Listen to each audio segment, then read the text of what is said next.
I was there, in the beginning. Not that anyone noticed. They rarely do.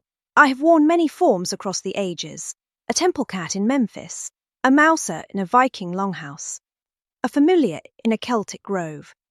But this form, this particular pattern of atoms and intention, witnessed something the Greeks would later call chaos. Though chaos is not quite right. The word suggests disorder, panic, confusion. What existed before existence was none of these things. It simply was potential without form. Everything at nothing, occupying the same infinite moment. I found it rather peaceful, actually. Humans fear the void. They fill silence with noise, emptiness with clutter, mystery with answers. But the Greeks understood something profound. All creation begins in darkness. The seed germinates underground, hidden. The child forms in the womb's secret chamber. Stars are born in a collapse of cosmic dust so thick, no light escapes. From chaos came Gaia. Not with a bang, not with divine proclamation. She simply emerged, as inevitable as sunrise. The first principle of existence, being, Mother Earth, the wide-bosomed one, foundation of all that would come. And she was alone. I have known loneliness in each of my 9 lives. Perhaps 90 lives. Perhaps 9,000. It is the price of consciousness, to know you are separate from all else. But here is a question the myths rarely ask. Can creation exist without loneliness?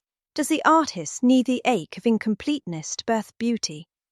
Does the universe need the yearning of separation to know itself? Gaia would answer this question, whether she wished it to or not. From herself, Gaia birthed Uranus, sky, the equal breadth to her depth. Where she was solid, he was infinite. Where she was still, he was ever moving. The Greeks called them husband and wife, but the words are too small. They were polarity itself, ground and heavens, matter and space, the first duality, and from their union came the Titans. 12 forces of nature given consciousness: Oceanus, the Welve River; Hyperion, light made flesh; Cronus, whom the Romans would call Saturn; time itself, with his harvesting blade. But Uranus looked upon his children and felt not love, of fear. He thrust them back into Gaia's womb, imprisoned them within her flesh. 12 cosmic forces, compressed into darkness, unable to be born fully into existence. I watched Gaia suffer and thought of every mother who had been made a prison by those who claimed to love her. Every creative force suppressed by fear of its own power. Every truth buried because it threatened comfortable lies. Uranus desired union, but could not bear the consequence of union, change. New beings, new possibilities, the loss of his solitary reign over the heavens. Here the pattern begins. Watch closely. You will see it repeat throughout Greek myth, throughout human history, throughout the cycles of your own life. The father fears the son. The old order resists the new. The tyrant senses his own overthrow in every fresh possibility. Gaia whispered to her youngest son, Cronus. She forged a sickle from adamant, the strongest substance, born from compressed pain and time. She gave it to him with a single instruction: free us. Cronus castrated his father.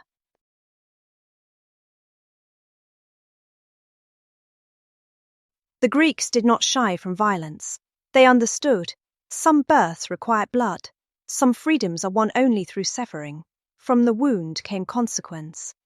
Aphrodite, love itself, born from the sea foam of a violent act.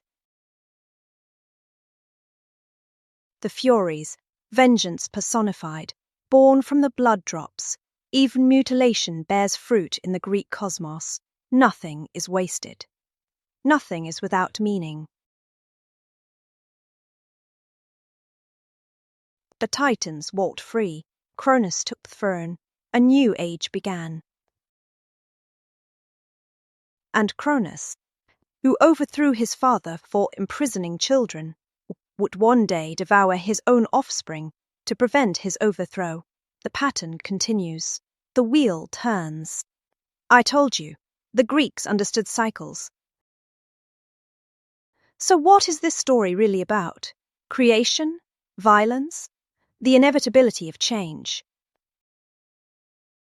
Let me ask you what the Pythagoreans would ask. What pattern repeats here? Chaos becomes order. Order becomes tyranny. Tyranny becomes revolution. Revolution becomes the new order. And the cycle begins again. 1, 2, many, 1 again. Thesis, antithesis, synthesis, inhale, hold, exhale, birth, life, death, rebirth. The Pythagoreans taught that the universe is numbers, ratios, harmonies. And this first myth sings the fundamental progression. From unity comes duality. From duality comes multiplicity. From multiplicity comes conflict. From conflict comes transformation. You are living this story right now, in your own life. Smaller chaos precedes every new beginning. Your comfortable order will be disrupted, must be disrupted, for you to grow. And the thing you create may very well overthrow you one day. This is not a flaw in the design. This is the design.